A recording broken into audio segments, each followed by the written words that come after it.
Hi, this is Financial Essentials, and we've been getting a lot of questions about the big, beautiful bill. We've done quite a few seminars on this. How many this year? We've done 3 so far, and we have a 4th one coming up soon. That's a lot of information on the exact same topic. Yeah. So, to help those who couldn't make it to these, we thought we would put this on videotape for you. I'm Mark Stallsmith. And I am Sean Culbertson. And we are here to be your resident experts on things you don't know. We're talking about the big, beautiful bill. There's been so much within the industry that they've really been talking for a lot throughout the year. We're wondering what was going to be in it, right? Yeah. And now we're finally seeing what is within the bill. Well, there were so many misconceptions. I even went down and spoke with a low income housing plan, Yeah. and so many of those people were convinced that they were losing their housing Right. and losing their benefits, and which they weren't. Not one of them. In fact, by the time we were done, we actually got some hugs from people who were excited because there were benefits out of this they didn't realize were inside of the bill. No one reads this stuff. Yeah, and I think everyone is just listening to what they're hearing on the news rather than really seeing and knowing what's in the bill and how it's affecting them. So let's take the emotion out of it, and let's talk about the big, beautiful bill signed July 4th. Many of the provisions are immediate, but a whole bunch of them are not. Yeah, and some of them are going to be permanent and some of them are going to be temporary. What, till 2029? Yeah. All right, so we'll go over a few of these here. We've got some cheat sheets here. I hope it makes noise in the camera, so you know this is all real. All right, so one of the things in the big, beautiful bill that came out was another $6,000 single phase out from $75,000 to $175,000 of income.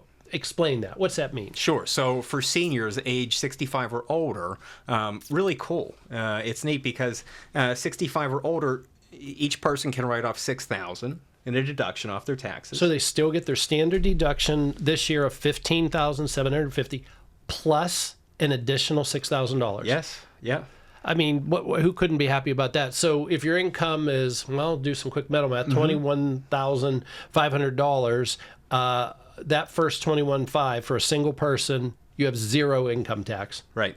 Nobody's upset about that. How about married people? Yeah, so for married people, that income phase out for people age 65 or older is going to start at $150,000, but it's doubled. So a married couple can take $12,000 off of their taxes through this new deduction. All right. So there's always a phase out, but this phase out isn't as bad, I understand. Right. And when we really get down to the numbers, that phase out works out as follows. For each $1,000 they go within that phase out range, $60 is taken off the deduction. That's not bad at all. No. That's a lot better than the IRA phase out and things like that. So people have $100,000 to work with within that phase out. Quite a bit of savings. Child credits are increasing by $200. So last year it was what, 2,000, and now wait a minute. So next year it's 2,200, but this year it's still 2,000. Is that correct? Could be. Yeah, we might have to double check, but I'm pretty sure that that comes into effect next year. Let's talk about that though. Yeah. Do you think what kind of impact do you see happening with that child tax credit? Where's the rubber going to meet the road? What, as far as the household and how it helps them? I don't see a very large impact from this at all. Where it may have a big impact is when they're now checking the ages of the children. So while you're going to get this additional money, it comes with a little bit of a hook. They want to verify how old the children are. So if the children are 7 years old or older, they're going to require that those parents be working. Now, they could be working gainful employment 20 hours a week, or they could be doing volunteer work. But what we're basically saying is be a productive member of society. Right. And if you're in that situation and you're going to work 20 hours a week, why not get paid for it? Yeah. I think that credit, an increase there is huge. Although it might not be a huge amount, kids are expensive. Yeah. So you think about this child tax credit being made permanent, which is big. And one of the changes that's really going to shore up the system is a further enhancement or verification through Social Security number. Right. Yeah. Well, and you talk about that permanent status. So just about 40% additional discount. So if the old tax plan had come into effect in January of next year, you would have had an average of around 37 to 40% increase in your taxes. By making this bill permanent, it permanently keeps you at this reduction level. Mm-hmm. This was far and away 6 years ago the largest tax reduction in history on every taxpayer. It was so played up to be something for the rich, but it really impacted those making under $150,000 to a substantial level. Absolutely. And I think we've all taken it for granted because we've become used to it. Yeah. Yeah. And, what was prior to this is in the back window. Well, we're not looking at it anymore. However, really big difference. We're talking, like we said, anywhere from 35 to 40% less in taxes. So that's big. All right. We got another change, right? We're changing the standard deduction. How is that changing? Well, $750 for individuals and $1,500 increases for single and married. Go ahead, dive into that a little bit. So now it's going to take our total up to, for a single filer, $15,750. If you're a married person and you are taking the standard deduction and not itemizing, your standard deduction is now $31,500. And for clarity, for those watching, that is tax-free income. You pay zero. Only after that $15,750, the next dollar is taxed only at 10%, clear up to about just shy of $24,000. Yep. And then the next point on was taxed at 12%, up to $96,000. So for a married couple, that's that's $120,000, and your effective tax rate, if you're right on the threshold, is 7.65%. That's it. That's wild. That's your entire tax. Yeah. No, I don't see how we're running around demagoguing this thing. It's wonderful. But when we talk about that increase to the standard deduction prior to the Tax Cuts and Job Act, the standard deduction was much lower. Oh, it was $6,000. Yeah, $6,000. Yeah. So, that's a big difference. Yeah. So I see that as a positive. So we just talked about a little bit about the standard deduction, but there's something else that's changed.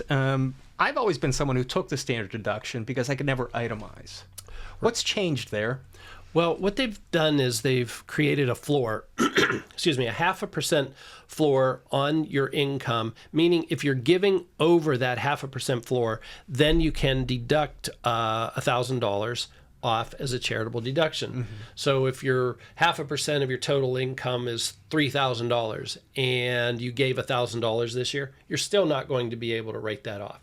But if you exceed that amount, then you're able to make the full deductions on it. But let's not forget, anyone who is over the age of 70, all right, if you're over the age of 70 and you have an IRA, please don't miss the fact that you should not be giving to a charitable organization, a church, or anything through your checkbook.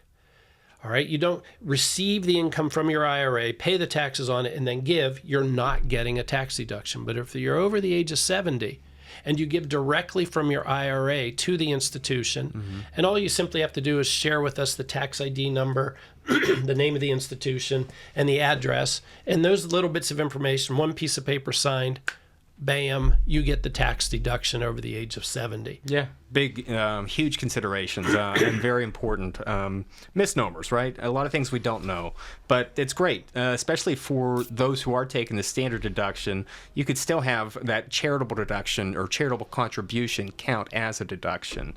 And for those, like Mark was saying, 70 and a half or older, QCDs, qualified charitable distributions, we highly encourage those. Yep. Now, give the details on no taxes on tips and overtime, first of all. Well, details are still being worked out. Imagine that. The IRS, it's really funny because they came up with this new law and they said, let's put it into effect. They don't know how to enforce it yet. No. But it's nice for anyone who is working in a service industry who is receiving tips as form of an income. Up to $25,000 of your tip income can be excluded, not subject to income tax. Like all these other provisions, there is a phase out or a threshold. Let's see. So for single filers, that threshold, that phase out starts at 150, and for married individuals, we're looking at 300,000. So if you are in one of those professions and still under that income threshold, your taxes on tips will not be coming into play. And this is one of the items that starts next year and is only good for the 3 years. But why are they doing this? All right. The primary effect of this was to get votes and to take a topic away from one party or another. So it's in there now. The question that we're really going to have to get to is, what benefit is this really in the system? Are those that are going to be sharing their tips now all of a sudden and bringing them above board when this goes away the very next year and they hide those tips? I don't know. I see this fraught with fraud and problems, my opinion, and I'm going to be very interested to see what happens with this over the next 3, then in the 4th year. We'll see how it plays out. Yeah. Even before this came into play, I think that there's a chance that some tips might have gone without being taxed. Maybe. Yes, perhaps. Nah, not you. The other one, overtime, is another one. Now, it's interesting here within the bill, this limit is a little bit lower, but up to $12,500 for a single filer in overtime pay is not subject to taxation. For those who are married, $25,000 is the cap there. Again, similar phase outs for single people, $150,000, $300,000 for those who are married. We're still paying tax on some of that overtime, though, right? Absolutely. Okay, what part? The base pay, base right? pay. Yeah. The base pay you still have to. It's the overtime portion. Or I've seen like a lot of nurses getting this bonus pay for coming in and being called into work. Right. This could come into effect for them. I think for the most part, that's the one where it's going to benefit the most. So this is only on the half, the extra half pay that they're receiving. All right, but this, I'm going to comment on something that's not part of the big, beautiful bill, but it is a question I get from young people quite a bit. And that is when they start a job, they get their income and they're offered overtime. They do overtime. They get their next paycheck and they're flipping out because they tax them at 20% on that overtime pay. And they're telling their friends, don't work overtime because you won't get that money. But the reality is you didn't owe 20%. I do not know why the IRS requires employers to withhold 20%. If you're in the 10 or the 12% tax bracket, as most of them are, when you file your tax return, you're going to get 8 to 10% of that back again. Right. So look, don't let the tax tail wag the dog. If you're offered overtime and you are an energetic person who wants to move up in life, stop letting taxes decide how much you earn. You decide what you earn and just pay the taxes. Yeah, I agree. Common misconception there. Just know that if you are, when you file your taxes, if you owe, you're going to get, you're going to have to pay, and if you get a refund, you're going to get that money back. Overtime falls in the same category there. Another one kind of interesting. We're not huge fans of, but it's worth mention. We can write car loan interest off now. If it's a domestic car. Okay. So I imagine they're going to give us an approved list of cars because like a Toyota is primarily assembled in the United States. In fact, I think it still might be the one that's most, I didn't look it up before this, but there's one car that's foreign, but it's produced in the United States predominantly. Does that mean that car will be included in the list? I don't know where this is going to go. There's a number of caveats with this. It has to be a personal use vehicle, cannot be business use. I think the maximum is $80,000 purchase price. Yeah. So anything beyond that, you cannot write it off, and it's got to be a passenger vehicle. Now, the reason we're not really fans of this is because we espouse to when you buy a car, you pay for the car. It's that simple. Now, I'm not saying that it's a sin to be purchasing a car on debt. No, that's not what I'm getting at. What I'm saying is that the common denominators of successful people in the country do not leap towards immediate gratification and assume that they're going to get a car because they want a car or have an emotional need, they don't like the ride. To build wealth, owning things, and then investing from your excess, that is the way you build wealth. Paying banks an interest rate, it's just not wise. I don't care what the interest rate is. I think the recurring theme that I see within this bill, even with this provision also, is it's going to be benefiting the domestic producers. Right. So that's going to be United States based. Obviously, these vehicles, not for foreign vehicles, they have to be U.S. But a lot of this bill is really centered around that, from what I see. And it was centered around individuals. Now, we're going to talk a little bit now about businesses and what they benefit out of this. So what's the first topic item we have on our list? Well, I think what's big for me, and I don't think we really notice it or realize it, but these corporations can now write off the full expense they have for their research and development. Okay, so if we think that through, in the year that that's incurred, whatever expense they have, they can write all of that off from their income.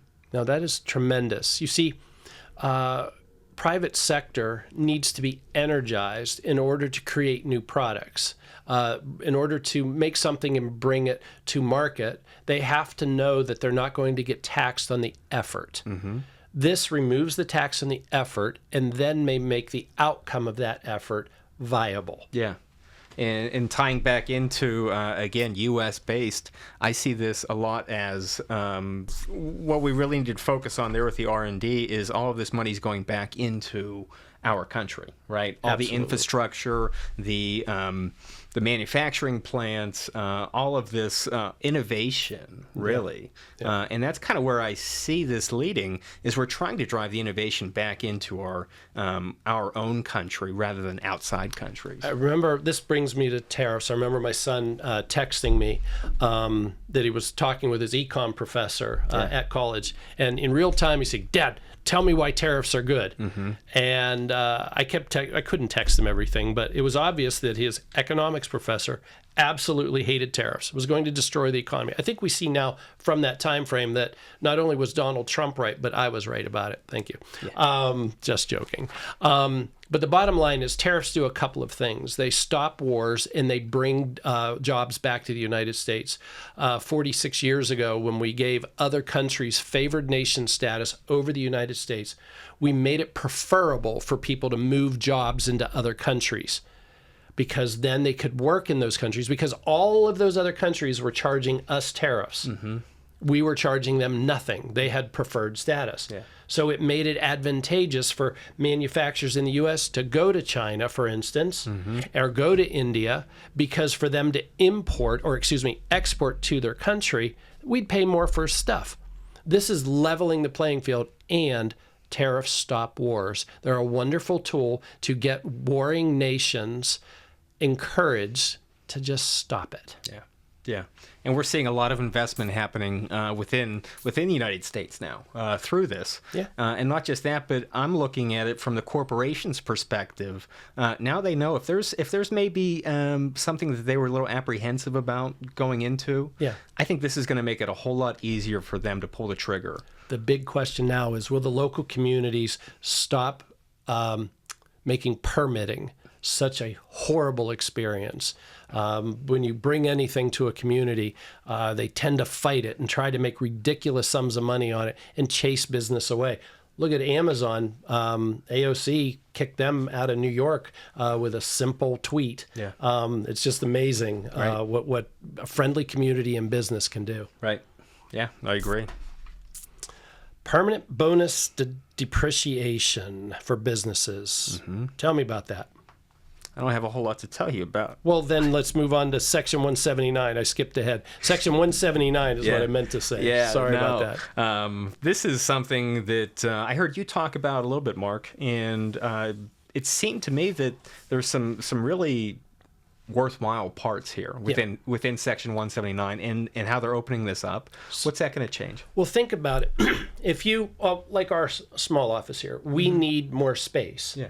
All right. Up until now, adding space onto this might not have benefited us because we had to use 29 and a half years depreciation schedule. Depending on the size, scope, and type of improvements that go onto our building, we can now write that off all in that year. Well, when do businesses like to expand? When do they like to do more stuff? That's when they have a good year and they have the revenues.